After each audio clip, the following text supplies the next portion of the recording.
Breaking news చూస్తున్నాం. Kaleshwaram commission కు నేతృత్వం వహిస్తున్న justice PC Ghosh team Hyderabad కు చేరుకుంది. రేపటి నుంచి కమిషన్ విచారణను కొనసాగించనున్నారు. కాళేశ్వరం ప్రాజెక్టులో భాగమైన మేడిగడ్డ, అన్నారం, సుందిల్లా బ్యారేజ్లపై విచారణకు ప్రభుత్వం కమిషన్ ను ఏర్పాటు చేసింది. ఇప్పటికే అన్ని దశల్లో విచారణ పూర్తి చేసిన కమిషన్ ప్రస్తుతం రాజకీయ ప్రముఖులను విచారించేందుకు సిద్దమైంది. అందులో భాగంగా రేపు మాజీ మంత్రి ఈటెల రాజేందర్, 9న మాజీ మంత్రి హరీష్ రావు, 11న బీఆర్ఎస్ అధినేత మాజీ సీఎం కేసీఆర్ ను విచారించనుంది.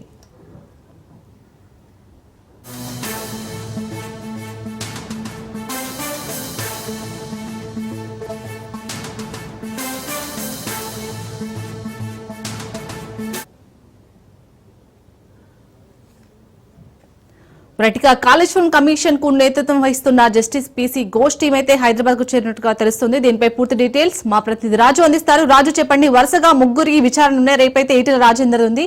అప్డేట్స్ ఏంటి? శాలిని, కాళేశ్వరంలో జరిగినటువంటి ఏదైతే అవకతవకలు ఉన్నాయో దానిపై కాంగ్రెస్ ప్రభుత్వం ఏర్పడగానే ఒక విచారణ కమిషన్ ఏర్పాటు చేయడం జరిగింది.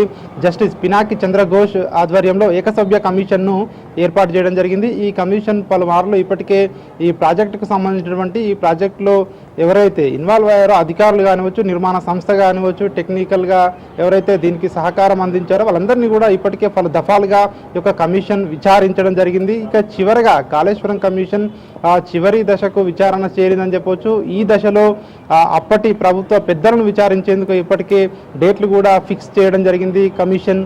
దీనికి సంబంధించి రేపు మాజీ మంత్రి ఈటెల రాజేందర్ ఈ కమిషన్ ముందుకు హాజరు కాబోతా ఉన్నారు. ప్రస్తుతం ఈటెల రాజేందర్ బీజేపీ ఎంపీగా కొనసాగుతా ఉన్నారు.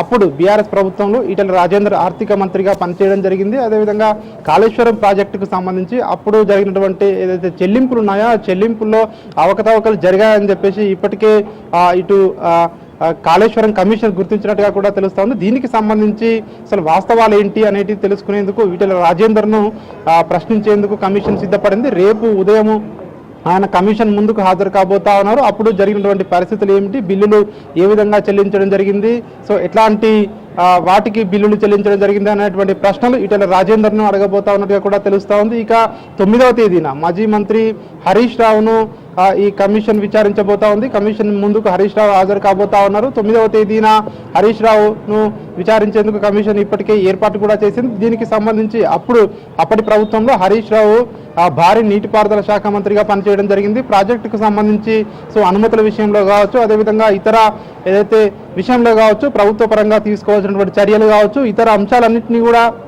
వీటిపై ప్రశ్నలు రాబట్టేందుకు కమిషన్ ఇప్పటికే ప్రశ్నావళిని కూడా రూపొందించుకున్నట్టుగా కూడా తెలుస్తా ఉంది. దీనికి సంబంధించి హరీష్ రావు 9వ తేదీన కమిషన్ ముందు హాజరు కాబోతా ఉన్నారు. ఇక 11వ తేదీన అప్పటి మాజీ సీఎం కేసీఆర్ హాజరు కాబోతా ఉన్నారు. ప్రధానంగా ఈ రోజు 5వ తేదీన కాళేశ్వరం కమిషన్ ముందు కేసీఆర్ హాజరు అవుతారని చెప్పేసి, హాజరు కావాలని చెప్పేసి కూడా కమిషన్ అయితే ఆ నోటీసులు అందించడం జరిగింది. అయితే కేసీఆర్ ఈరోజు హాజరు కాలేను అని చెప్పేసి కూడా కమిషన్ అయితే తెలపడం జరిగింది. అయితే 11వ తేదీగా కమిషన్ డేట్ నిర్వహించడం జరిగింది. 11వ తేదీన హాజరవుతారని చెప్పేసి కూడా ఇటు బీఆర్ఎస్ వర్గాలు కూడా ఇప్పటికే కమిషన్కి కూడా సమాచారం అందించిన నేపథ్యంలో ఈ ముగ్గురిని కూడా కమిషన్ ఎట్లాంటి ప్రశ్నలు అడగబోతా ఉంది అనేది ఇక్కడ కీలకంగా మారింది. మరొక ప్రధాన అంశం ఇక్కడ మాజీ సీఎం కేసీఆర్ అసలు ఈ కాళేశ్వరం కమిషన్ ముందు హాజరు అవుతారా లేదా అనే సస్పెన్స్ అయితే ఇంకా కూడా కొనసాగుతా ఉంది. దీనికి సంబంధించి బీఆర్ఎస్ వర్గాల్లో కూడా భిన్నాభిప్రాయాలు వ్యక్తం అవుతా ఉన్నాయి. ప్రధానంగా చూసుకున్నట్టయితే ఇప్పటికే కేసీఆర్ పలుమార్లు న్యాయ నిపుణులతో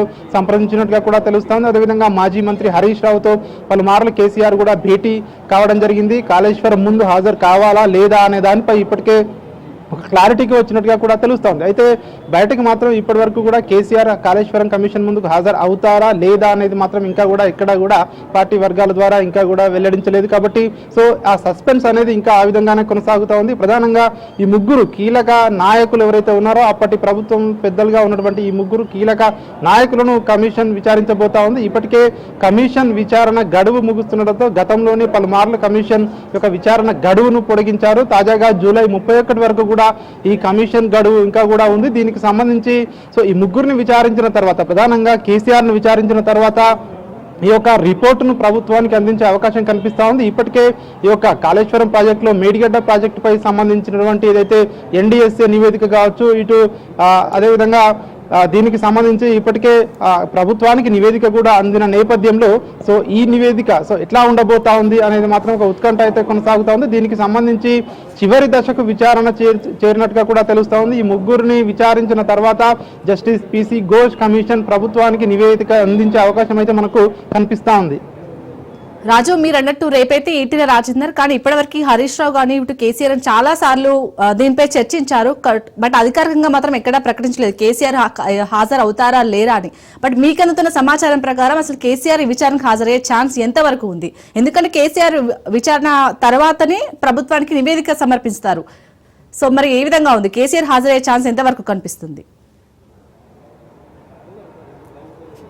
ఇప్పటికీ దీనికి సంబంధించి మొదటి నుంచి కూడా బీఆర్ఎస్ పార్టీ కమిషన్ కూడా వ్యతిరేకిస్తూ వస్తూ ఉంది. కేవలం కాంగ్రెస్ పార్టీ అధికారంలోకి వచ్చిన తర్వాత బీఆర్ఎస్ పార్టీపై బురద జల్లేందుకు మాత్రమే ఈ యొక్క కమిషన్ ఏర్పాటు చేసిందని చెప్పేసి మొదటి నుంచి కూడా బీఆర్ఎస్ పార్టీ ప్రభుత్వాన్ని విమర్శిస్తూ వస్తుంది. అందులో భాగంగానే గతంలో పలుమార్లు విమర్శలు కూడా చేయడం జరిగింది. ఒకవైపు ఎన్డీఎస్ఏ నివేదిక కూడా వచ్చిన తర్వాత కూడా నిర్మాణ సంస్థ ఎల్ఎన్టీ కూడా ఒక ప్రకటన విడుదల చేసింది. ఈ ఎన్డీఎస్ఏ నివేదికను మేము పూర్తిగా వ్యతిరేకిస్తున్నామని చెప్పి కూడా వాళ్ళు ఉదాహరణలతో సహా లెటర్లో పేర్కొనడం జరిగింది. ఎల్ఎన్టీ సంస్థ కూడా గతంలో క్వాలిటీ కంట్రోల్కి సంబంధించినటువంటి ఏవైతే ఉన్నాయో క్వాలిటీ కంట్రోల్ చెక్స్ కావచ్చు, ఇతర అంశాలు కావచ్చు, ప్రభుత్వానికి ఎప్పటికప్పుడు కూడా మేము నివేదిక అందించాము. కానీ ప్రభుత్వం మాత్రం మాకు ఎక్కడా కూడా క్వాలిటీ కంట్రోల్కి సంబంధించి వివరాలు వెల్లడించలేదని చెప్పేసి ఆ నోటీసుల్లో ఉన్న ఎన్డీఎస్ఏ నివేదికలో ఉందని చెప్పేసి కూడా ఇటు ఎల్ఎన్టీ నిర్మాణ సంస్థ కూడా చెప్పిన పరిస్థితి మనం చూసాము. మరొక వైపు ఇటు నిర్మాణ సంస్థ యొక్క ఎన్డీఎస్ఏ నివేదికనే తప్పుపడుతూ వస్తూ ఉంది. ఇటు బీఆర్ఎస్ పార్టీ కూడా విమర్శిస్తూ వస్తూ ఉంది. అయితే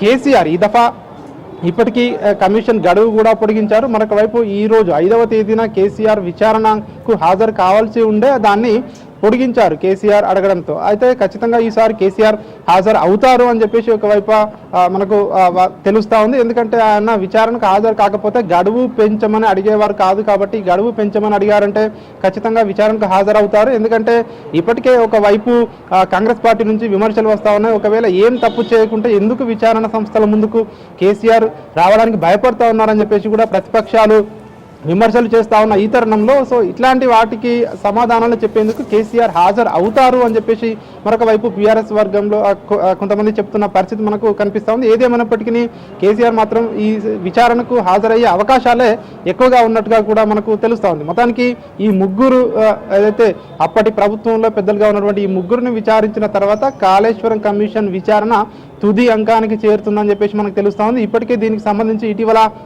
విజిలెన్స్ రిపోర్ట్ కూడా ప్రభుత్వానికి అందింది. ఆ విజిలెన్స్ రిపోర్ట్లో ఇంజనీరింగ్ ఎవరైతే అప్పుడు ఇంజనీర్లుగా పనిచేసినటువంటి కాళేశ్వరం ప్రాజెక్టుకు సంబంధించి వారిపై చర్యలు తీసుకోవాలని చెప్పేసి కూడా విజిలెన్స్ రిపోర్ట్లో స్పష్టంగా పేర్కొన్నది. కాబట్టి ఇటు ఎన్డీఎస్ఏ నివేదిక కూడా సో అప్పటి నిర్మాణంలో లోపాలున్నాయని చెప్పేసిన నేపథ్యంలో సో మరి జస్టిస్ పిసి ఘోష్ కమిషన్ ఏం తేల్చబోతా ఉంది అనేది మాత్రం ఇక్కడ కీలకంగా మారింది. సో ఆ రెండు నివేదికలను పరిగణలోకి తీసుకొని సో ఎట్లాంటి నివేదిక ఇవ్వబోతా ఉంది అని చెప్పేసి కూడా తెలుస్తూ ఉంది. ఇప్పటికే దీనికి సంబంధించి ఇటు అధికారులను కావచ్చు, అప్పటి మాజీ సీఎస్ని కావచ్చు, అదేవిధంగా ఇతర ఐఏఎస్ అధికారులను కావచ్చు, టెక్నికల్ అంశాలకు సంబంధించినటువంటి క్రాస్ ఎగ్జామినేషన్ కూడా నిర్వహించడం జరిగింది. సో లాస్ట్ గా అప్పటి ప్రభుత్వ పెద్దలను విచారించాలని చెప్పేసి కూడా కమిషన్ అయితే ఒక నిర్ణయానికి వచ్చింది.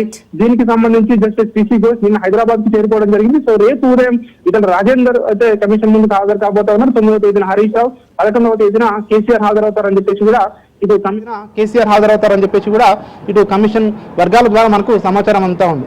Right, thank you Raju.